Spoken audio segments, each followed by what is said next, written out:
Welcome to this episode of Relationships Turned On. Today's topic I'm really excited to talk on. Let's be honest, it's extremely topical. AI is everywhere right now. So we're going to be talking about, should AI be your couples therapist and what to know before you try it. I think this is really, really important.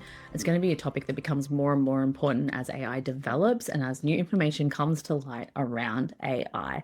But I think in terms of your relationship or even personal or individual therapy, this is an important one to listen to, because I think, to be honest, most of us have tried AI right now, maybe not around your relationship, maybe not around therapy, but when we get into a pickle, sometimes we turn to all sorts of things. Now, I'm going to talk about the pros and the cons, because there's some really great things about AI, and there are some challenges that really should be noted and understood when it comes to using AI for this purpose alone. Full disclosure, I am not an AI expert, so I just want to get into this, but I am obviously in the couples space. I am working with couples constantly, all of the time. That is really where I'm taking this lens from. I think AI is something where we look to for quick fixes. So we're feeling stuck in our marriage, we're feeling hard, like things are hard and difficult, we're feeling alone, we're not sure what to do, and we turn to AI. I know of people who have done this, and now there's nothing wrong with that. But I think AI is just changing everything at the moment, even in therapy. But can it really help a couple in crisis? That's what we want to talk about today. So here's the thing. There's so much appeal of AI for sure. It's convenience. We're not talking to anyone, so we feel very private. We don't have to disclose who we are. There's immediate answers just straight away. We don't have to wait. I get that. It's accessible, it's quick, it's fast and convenient. I totally understand all those things. However, there are a lot of risks and limitations that's really important to be aware of when using AI. For example, AI lacks empathy. It's a machine. You can feed it in certain information without all the nuances and it'll give you an answer. But that doesn't mean it's right for you, because it's lacking all the nuances. It's lacking all the extra information that it needs to know.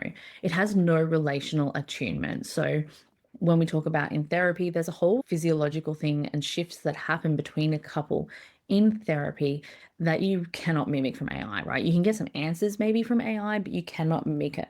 But also it gives really generic advice. It doesn't account for history, trauma, emotional safety, all the nuances you're thinking and feeling, all the things that go across your face. One of the things I get a bit worried about is that when you're in couples counseling, there are nuances to this, right? You can see facial expressions, like little twitches in somebody, and that is usually what twigs a counselor to prompt further to see what's going on there with that. I'd say the data hidden behind the data, if that makes sense. So unless you're in some very spiritually awakened individual, often it's really hard to see for ourselves, right? Like me included, it's hard to see when you're in your own life, in your own circumstances. An external party can see those things happening in front, whereas AI won't, because you'll be just feeding it in like the data and information you have consciously, not the unconscious information, if that makes sense. Obviously for high stakes things as well, like divorce, deep resentment, disconnection, nuances matter so much. So I think there can be a whole subset that's missing, and I want to give you the answers. I want to make you happy. I want to do that type of thing. So unless there's some deep level of self-reflection there, and to be honest, it's very almost hard, near impossible to achieve when using AI, you're not going to get back what you actually are needing out of it, because it's just trying to please you, right? So it's not actually going to get you to where you want to go around it. There's also privacy issues, and we really don't know much at this stage. Right now, it seems very private and this and that, the other. There's been some articles put up about that. I think there's a whole lot more to come on that space. I think it's so new, it's so unregulated right now. It's just, everyone's just excited about it, which is just great. I think it's wonderful for so many things, but I think we have to be aware that we don't really know where the privacy lies here.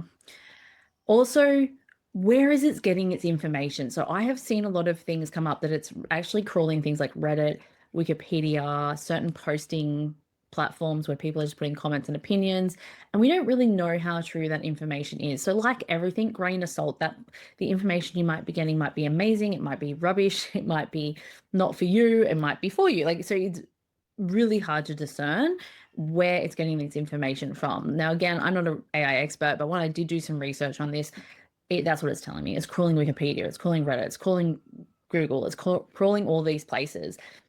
And so what's the quality like? That's what I really want you just to take away and think about there. This is going to be short and sweet, but to put this in a bow, there are so many subtleties that take place in counseling. A look, a sideward glance, a fleeting body movement shift, that speaks volumes around how two people are relating to each other. And you cannot get this from AI. Okay. So it's really important. The power of human to human connection in therapy is so, so important. Couples counseling provides safety, accountability, tailored tools for your relationship and your lifestyle with all the information, all of the nuances to make sure it lands properly for you. So couples really need strategies that work in their lifestyle, not just cookie cutter scripts or cookie cutter things that you can get online. It's not about that. It is much deeper than that, and it's tailored to your life circumstances and nuances. I have clients that fly in, fly out. I have clients that work all these different crazy rosters, different kids, blended families, all of the things. All of this needs to be taken into consideration when you're putting in tools for a couple for it to actually work. So all I want you to do is just reflect on this. AI can be a tool, but it can't replace the safety and guidance of actual counseling. One day couples counseling is where it's at. This is where we dive deep and we get to the root of what's really going on with you. We create tailored plan for you and your partner. We work through it and we just get in and we get it done. We get the momentum of going deep in one day to help fix your relationship. So you can go below, book a free call. Let's have a chat about it. See if it's the right fit for you. Also hit follow because there's more great episodes coming like this soon. Thank you for listening.